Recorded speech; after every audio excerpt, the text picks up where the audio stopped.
Hi and welcome to Arventa podcast. I have Camille today. How are you? I'm great. So lovely to see you, Daria. Brilliant, brilliant. So Camille is running a massive organization which is called Eirmersive. Give us a couple of words about what you do. Immersive is the Immersive Technology Association for Ireland. So we support the ecosystem, we support our members that are across industry and academia. So we have over 65 members as of today. So we have immersive artists and independent sole traders, freelancers, and entrepreneurs. That would be one tier of our membership. Then we support studios, small and some large studios, that are Irish companies. And then we've several academic institutions as knowledge provider members. And what we really look to do is to connect the ecosystem across industry and academia, really diving in and unpicking the tangible needs and wants that we can address across our network or with wider ecosystem players and indeed funders in Ireland. Thank you so much. That's a brilliant introduction. I think that I am immersive with a fantastic association. Can you give a bit more details? What is immersive technology in general? Because we might be people listening to this podcast or watching this podcast who don't understand what is immersive actually. Sure. And actually, the term immersive means many different things. So, my own background is theatre, parallel to a career in computer science as a software developer. But really, immersive technologies or covers extended reality technologies, which are encompassing virtual reality, augmented reality, and mixed reality. And with augmented reality, we're seeing them more and more now with the advances of AR, AI glasses. And so sometimes you will just have like 2D information that will be coming on the glasses. But what's really exciting is the spatial information. So when you are in 360 and the 3Dness, the spatial information, and you're, say, walking around, it could be a pre-visualization of a building that's not built yet, but you're able to see it through some sort of device, which could be mixed reality or augmented reality. But you walk around a space and you can see what will be built. And because it's spatial and 3D, your brain actually believes that you have presence with this 3Dness because it believes that it's real. So these are very powerful mediums when you're in virtual reality and again, engaging with 360 3D content, you are able to embed false memories. So this is incredibly powerful for learning, for education, for training, as you might imagine. Also very impactful for arts and entertainment and mental health applications.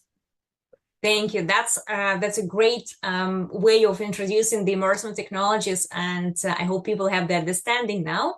What do you see the application of them in Ireland? In which sectors they're mostly applied, and there is the interest in these technologies?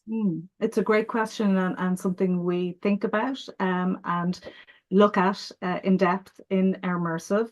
So for the last 9 months now, we've been running a program funded by Intertrade Ireland called Prism. And this was bringing manufacturing companies across Ireland, so in the north of Ireland and in the Republic of Ireland, on a journey towards adopting an immersive technology solution. So we were mapping challenges within the manufacturing company to potential immersive technology solutions and seeing where it adds value and where it fits. One good example is remote assistance. So again, going back to my glasses. So imagine that these are AR AI glasses, and I have a colleague who's in the US, and they are guiding me on how to use a complex machine. They can see what I am seeing and they can like live annotate in my view and say, see what you see here. I need you to like remove this wire. That's why it's not working, etc. So this remote assistance use case is very important in a manufacturing context, just as one example. And this year we have a focus on driving the adoption in the heritage and tourism sector. So we actually have a lot of really great examples across the island of Ireland on how augmented reality or virtual reality can help you to see the invisible, right? So in a heritage and tourism context, that can be going back in time to like ancient Ireland. What did that look like? The KG Fields exhibit, where one of our members, Algorithm, made a wonderful 360 film to help you to experience what it would have been like for our ancestors. So we want to shine a light on these projects across Ireland and encourage museums and galleries to understand, to have awareness of the benefits of these technologies in that context, and hopefully look to adopt and to bring them into their museum or gallery. It would be one of the best experiences that people can have when you come to the historical scene and then you put the glasses on and you see how it was before or what was happening there. So that's a brilliant example. And if we look at the augmented reality, which is the overlay of the realities on the real world, and the virtual reality, which is complete substitution of the real world, which one do you see right now is booming or in the most demand? It's a great question. And it probably depends whether I have my creative industry hat on or my industry and training hat on. But I would say, because of the advances with augmented reality glasses, like those of us in the industry for a long time know, there's a lot of friction with asking people to wear a virtual reality headset. And I understand it. I don't love it myself. I find it quite heavy and can be quite uncomfortable here at the back, especially for women. So, you know, there's devices to help the comfort and the weight distribution on the head, but it's still not light enough and comfortable enough to be wearing for any sort of long period. So the advances of AR glasses, especially when we get to a stage where you can tap for them to be opaque and bring you into a, you know, a kind of a semi virtual reality experience. You'll still have, you know, light here, but there's also blockers that you can get. So you can really turn AR glasses into a VR experience. I think that's going to be really, really key for the future of, you know, wearables, I suppose. And in terms of other advances, that is becoming very predominant, and it's really interesting, and it's a space that several of our members are stepping into or are already in, is immersive spaces and venues. So there's a great example in London called Outernet. So it's a series, it's a space with hundreds of LED screens that are all connected to form like a massive billboard, if you like, but it's surrounding you. And a company, Glasseye in Kilkenny, a member of ours, they've built 2 art films that are showing in that space, the Summer Palace and the Intelligence Garden. And it's really immersive. Like, it's so beautiful that you are somewhere else entirely. You really travel somewhere else without a headset. So that's very interesting. And I think I was really a headset purist until I went to the Sphere in Las Vegas. And I realized you don't actually need to be in a headset to be totally transported to somewhere else through immersive technologies. So the advancement is massive, and as I say, like people who are in industry for a while, like you and I, we definitely have seen huge development. And I think that at the moment where AI started jumping on the stage, it kind of moved the immersive technology slightly to the side. But I think that the immersive technologies and AI could be massive friends. Have you seen any cases of kind of connecting those both? I'm not going to talk about the ones that I know and I've created, but generally in the industry.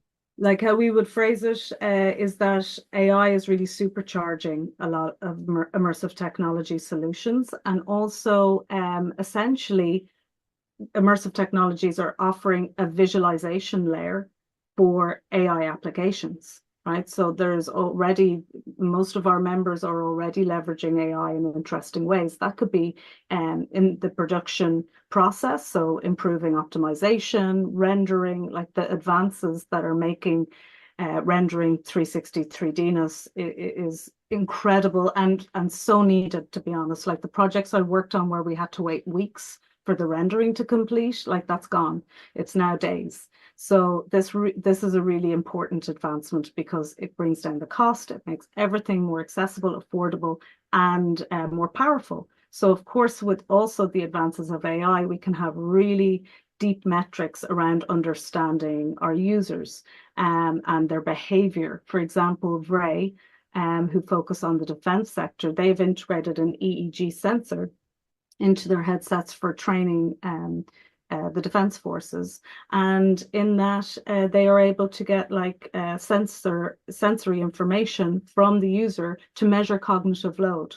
So they know if, you know, a soldier is really stressed, and then the training can adapt to that, but also the trainee can learn from that experience in a really deep evidence-based way by the report and the data that they get from the AI metrics.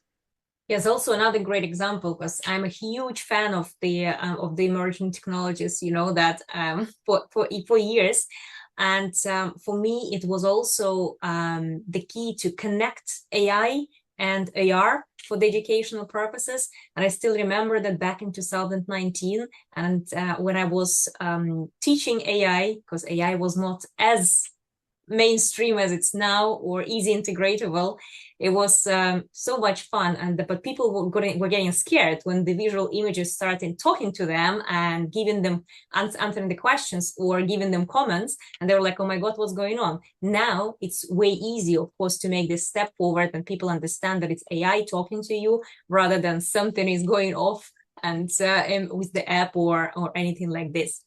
And if we look into a bigger perspective, where do you see this all going? Because AI can do the rendering, which is fine. I have noticed it can't really do exact visual programming for the 3D elements, and it doesn't do as well Unity as human hands can do, of course, for the 3D for AR and VR as well. Where do you think it's going to go in the future in terms of the development, use of the immersive technologies, and the combination of the AI with them together?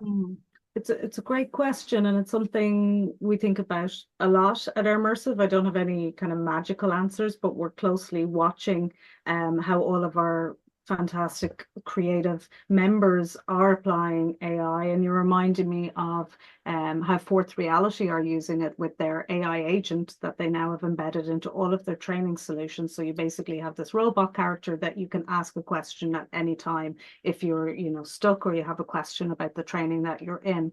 So if you just take that as an example and kind of, explode it outwards, the possibilities are really immense. But what you mentioned, I concur that, like, right now, the human in the loop is super important.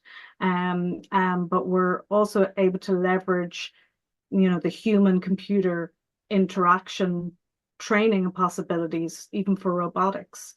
So using human capture, like motion capture, and applying that to robotic movement is something that's being actively, leveraged by the robotics industry. That's super interesting. And I think every day I hear about some new use case that, kind of blows my mind. But I stay on the side of positivity and hope when it comes to AI. I also see that it's breaking every second system. Like the amount of donuts I see on apps these days, I'm like, oh no, they tried to integrate AI and it didn't go well.